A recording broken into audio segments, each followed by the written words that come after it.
Hello, welcome everyone. ये series की दूसरी राशि के बारे में हम डिस्कस करने वाले हैं, जो कि टॉरस है और टॉरस के जो स्वामी हैं वो शुक्र हैं। तो हम दूसरे भाव दूसरी राशि के बारे में डिस्कस करने से पहले थोड़ा सा समझेंगे कि शुक्राचार्य दैत्यों के गुरु कैसे बने। शुक्राचार्य बीइंग अ टीचर गुरु हैं, बृहस्पति भी गुरु हैं। तो शुक्राचार्य और बृहस्पति दोनों किस तरीके से डिफर है, दोनों ही बहुत टैलेंटेड गुरु हैं, है ना। तो इससे पहले ना, जब ये जानने के लिए कि शुक्राचार्य कैसे गुरु हैं, ये जरूरी है कि उनके हम लीनेज के बारे में समझे कि शुक्र वंश जो है वो क्या है। तो सबसे इम्पोर्टेंट चीज क्या है, शायद आप लोगों को नहीं पता हो। तो शुक्राचार्य और गुरु बृहस्पति जो हैं ये दोनों भाई हैं, चचेरे भाई हैं। जैसे कौरव पांडव हैं, एकदम वैसे ही, क्योंकि उन दोनों के जो फादर हैं वो सेम है। तो पहले हम शुक्राचार्य की लीनेज के बारे में समझ लेते हैं, शुक्र वंश के बारे में समझ लेते हैं। तो जो शुक्र हैं वो महर्षि भृगु के पुत्र हैं, जो कि अब महर्षि भृगु जो है वो ब्रह्मा जी के मानस पुत्र हैं, राइट। और जो कि सप्तऋषि भी हैं। तो शुक्र की जो सौतेली बहन है वो है देवी लक्ष्मी, जो भार्गव गोत्र वंश के भृगु की बेटे हैं। यानी जो महर्षि भृगु हैं वो भार्गव गोत्र के हैं। जो लक्ष्मी जी हैं वो भार्गवी के नाम से भी जानी जाती हैं। ओके। उनकी जो माता है वो प्रजापति दक्ष की पुत्री थी ख्याति। तो लक्ष्मी और शुक्र ये दोनों की पूजा के लिए सप्ताह का एक ही दिन चूज करते हैं, वो है शुक्रवार। और इंटरेस्टिंग बात यह है कि लक्ष्मी और शुक्र दोनों की पूजा करने के बाद में जो रिजल्ट आता है ना, वो प्रॉस्पेरिटी आता है। तो अलग अलग सोर्सेस के थ्रू जो शुक्र की माँ के बारे में हमें इंफॉर्मेशन मिली है वो ये है कि शुक्राचार्य की जो माता है वो है काव्य माता। वो या तो हिरण्यकश्यप या हिरण्याक्ष की बेटी थी। हिरण्याक्ष और हिरण्यकश्यप जो थे वो भाई हैं। अब ये वही हैं जिनको विष्णु के वराह अवतार ने मारा था, क्योंकि उन्होंने धरती माता का अपहरण कर लिया था। तो काव्य माता या तो प्रहलाद की बहन है या उनकी चचेरी बहन है। तो प्रहलाद और जितने भी असुर है ना, वो शुक्र के मैटरनल फैमिली है, ननिहाल पक्ष के लोग हैं। अब भृगुवंश को हम भार्गव वंश के नाम से भी जानते हैं, भार्गव गोत्र के नाम से भी जानते हैं। अब इस वंश के अंदर ना कैसे ऋषि, चमन ऋषि पैदा हुए। देवी रेणुका के जो पति थे जमदग्नि, वो भृगुवंश से थे। तो जमदग्नि और निश्चित रूप से क्रोधित परशुराम भी भृगुवंश के थे। परशुराम को हम भार्गव राम के नाम से भी जानते हैं। तो जो जमदग्नि के पिता थे रुचिका, ऋचिका की जो पत्नी थी वो थी सत्यवती। अब जो राजा कौशिक की बड़ी बहन थी। अब जो वशिष्ठ महर्षि के साथ वही अ, सबसे शक्तिशाली और क्रोधी क्रूर महर्षि बने, विश्वामित्र। संक्षेप में अगर हम इनकी वंश के बारे में जानकारी लें तो जैसे लगभग जितने भी सदस्य रहे हैं इनके वंश के अंदर, वो बहुत असाधारण तरीके का उन्होंने योगदान दिया है ब्रह्मांड की भलाई के लिए ना। अब अगर हम बृहस्पति के वंश के बारे में जान लेते तो बृहस्पति जो थे वो अंगिरस के पुत्र थे। अंगिरस वो हैं जिन्होंने ऋग्वेद और अथर्ववेद के कई सारे मंत्रों को लिखा। तो अंगिरस भृगु के भाई हैं। अब ये सौतेले भाई नहीं है, ये रियल ब्रदर हैं। जो अंगिरस हुए वो शुक्र के सगे चाचा हुए। तो भृगु ने ना शुक्र को शिक्षा के लिए अंगिरस के पास में भेजा था। तो बृहस्पति और शुक्र दोनों अंगिरस के स्टूडेंट्स थे।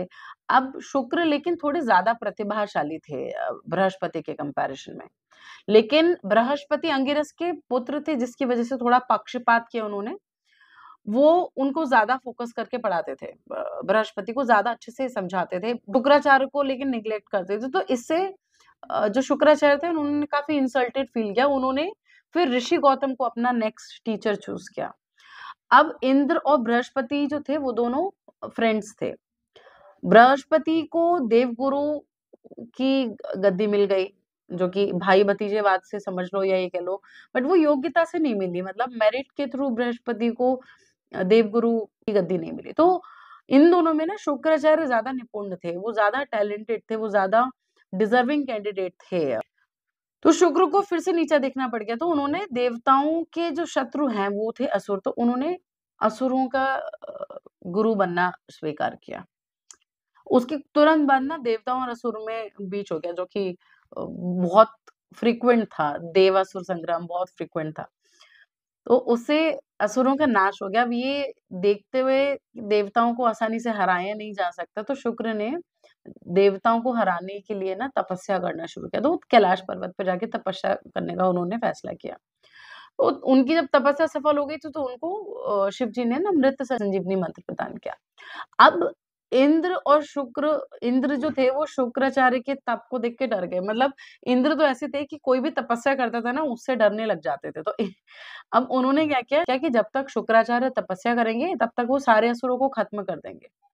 तो जब शुक्राचार्य और उनके फादर यानी भृगु ऋषि जब तपस्या करने के लिए गए थे, तो उन्होंने असुरों पर हमला बोल दिया। अब असुर मदद मांगने के लिए ना शुक्राचार्य के घर पे पहुंचे, तो वहां पे भृगु ऋषि नहीं थे, शुक्राचार्य नहीं थे, वहां थी काव्य माता। तो उन्होंने काव्य माता से हेल्प मांगी। तो काव्य माता जो थी ना, वो खुद बड़ी निपुण मंत्रिका थी। उनको तांत्रिक मंत्र आते थे, वो सेनानी थी। तो उन्होंने क्या किया, उन्होंने अपनी जादू शक्तियों से सारे देवताओं को सुला दिया और इंद्र को पैरालिसिस कर दिया। अब इंद्र ने फिर विष्णु से मदद मांगी। अब विष्णु जी ने क्या किया, उन्होंने अपने सुदर्शन चक्र को यूज करके काव्य माता का सर काट दिया। जब ये बात भृगु ऋषि को पता पड़ी, तो भृगु ऋषि ने स्त्री हत्या के पाप की वजह से विष्णु जी को शाप दिया कि वो बार-बार मनुष्य जन्म लेंगे और अपनी पत्नी से वियोग सहना पड़ेगा उनको, ये शाप दिया उन्होंने।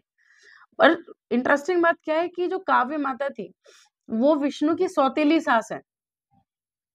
क्योंकि जो लक्ष्मी जी हैं वो ख्याति माता की पुत्री हैं, भृगु ऋषि और ख्याति माता की। काव्य माता जो है वो भृगु ऋषि की दूसरी वाइफ है। भृगु जो है वो विष्णु जी के ससुर है, रियल ससुर है।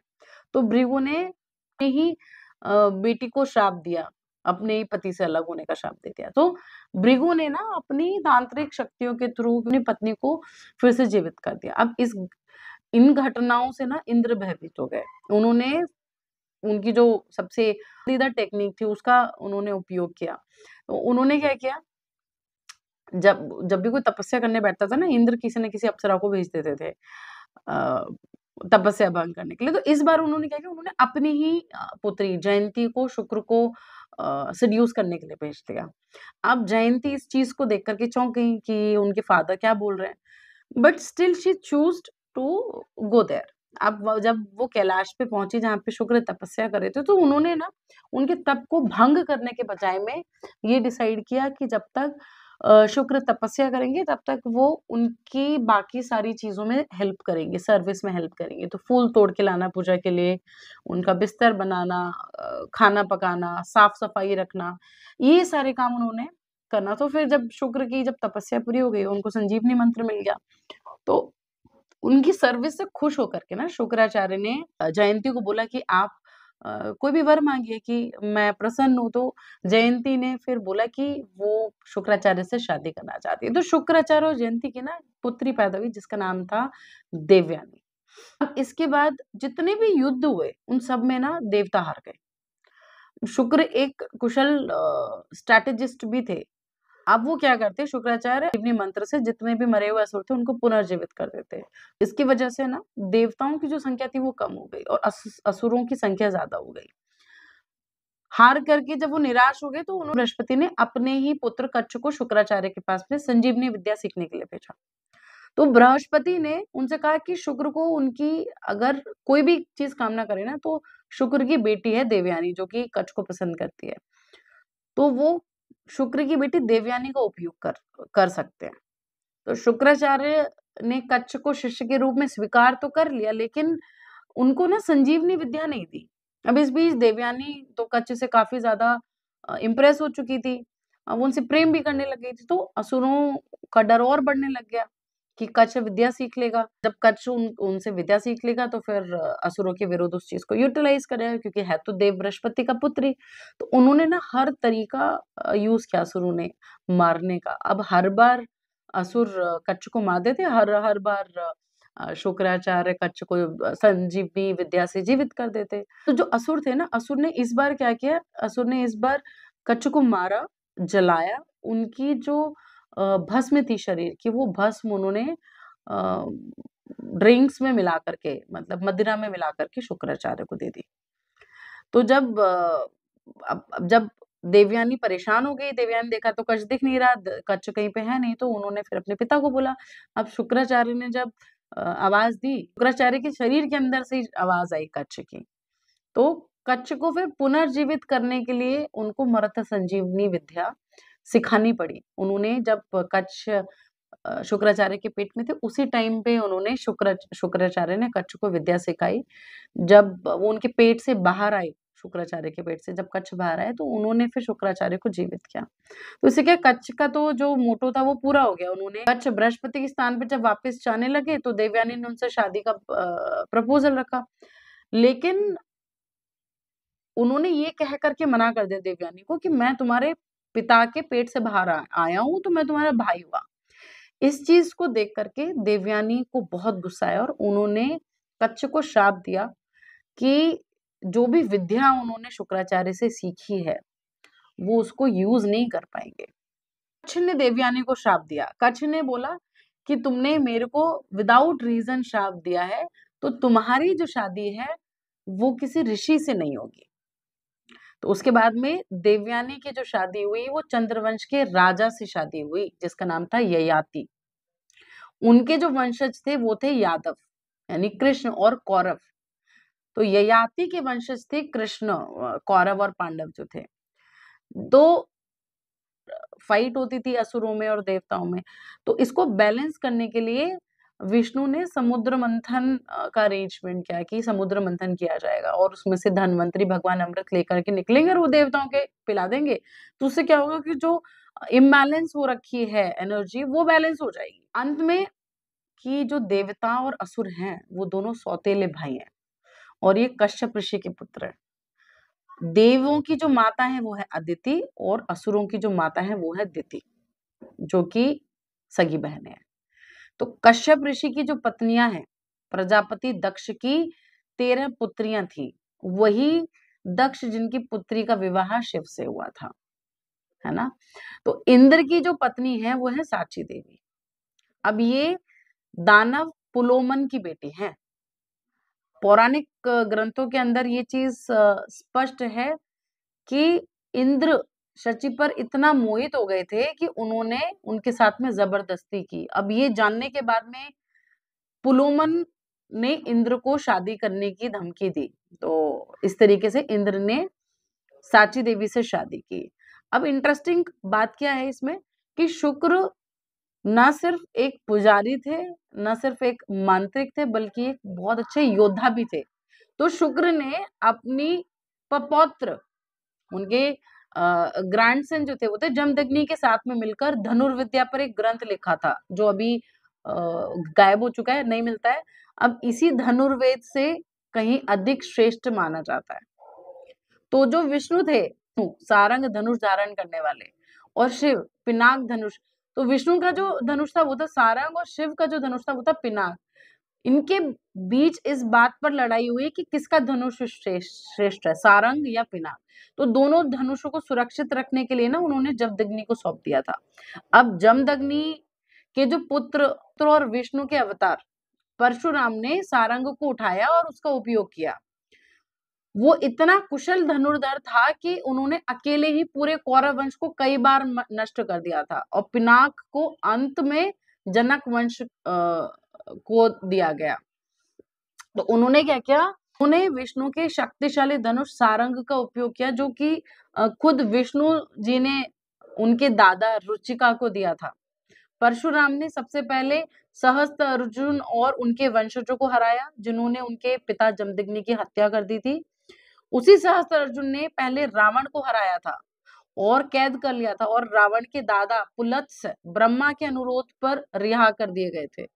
इंटरेस्टिंग बात यह है कि पुलत्स्य जो कि रावण के दादाजी थे, भृगु जो कि शुक्र के पिता थे, और अंगिरस जो कि बृहस्पति के पिता थे, वो ब्रह्मा के पुत्र थे। जो परशुराम है वो भीष्म, द्रोण और कर्ण के शस्त्र गुरु हैं। महाभारत में उपयोग किए गए जितने भी हथियारों की जो नॉलेज है, हथियारों का जो ज्ञान है, पहले द्रोण और फिर परशुराम और फिर परशुराम से उनके पूर्वज शुक्र तक पाया जा सकता है, राइट। तो शुक्र जो है वो एक कुशल कवि भी है। वो इतने महान कवि थे कि उन्हें काव्य कहा जाता था और उनकी माँ को काव्य माता कहा जाने लग गया था। उनकी मदर का जो मूल नाम है वो इतिहास में खो गया है, लेकिन सफलता की जो सबसे बड़ी अ, कोई पैमाना वो ये है कि जब पेरेंट को उसके बच्चे के नाम से जाना जाए, राइट? तो शुक्राचार्य की माता को उनके नाम से जाना जाता था, काव्य माता के नाम से। अब हम आते हैं शुक्राचार्य पे। तो किसी भी व्यक्ति की कुंडली में सबसे जो अ, लाभकारी ग्रह है वो है शुक्र। अगर किसी की लाइफ में लग्ज़री कंफर्ट है, वो शुक्र है। किसी के भी जन्म के बाद में ना आत्मा जन्म के बाद में जो आपका शरीर है वो आपका पहला घर है। तब आपको जीवित रहने के लिए भोजन की ज़रूरत पड़ती है, फिर भोजन प्राप्त करने के लिए आपको धन की आवश्यकता पड़ती है, फिर स्टार्टिंग में धन प्राप्त करने के लिए आप अपनी फैमिली के पास जाते हो, है ना? तो दूसरा भाव जो है वो आपके भोजन, आपके धन, आपके परिवार, आपकी वाणी, आपका चेहरा क्योंकि भोजन खाने के लिए, भोजन करने के लिए आपको मुँह की ज़रूरत पड़ेगी, राइट? उसको कमाने के लिए आपको पैसे की बोलने की ज़रूरत पड़ेगी। तो इसलिए वृषभ राशि जो है वो प्राकृतिक दूसरा घर है और इस राशि का जो स्वामी है वो शुक्र है। इसीलिए शुक्र को हम धन भी कहते हैं।